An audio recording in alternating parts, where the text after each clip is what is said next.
Hyvät kuulijat, kiinnitän tässä puheenvuorossani huomiota Helsingin asumisviihtyisyyteen. Se on vakavasti uhattuna.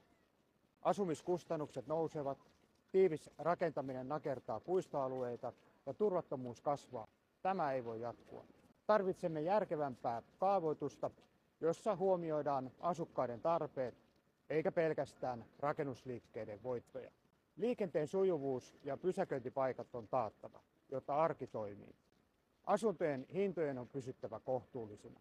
Turvallisuus on asetettava etusijalle. Helsingin ei pidä olla paikka, jossa asukkaat pelkäävät liikkua omilla kotikulmillaan.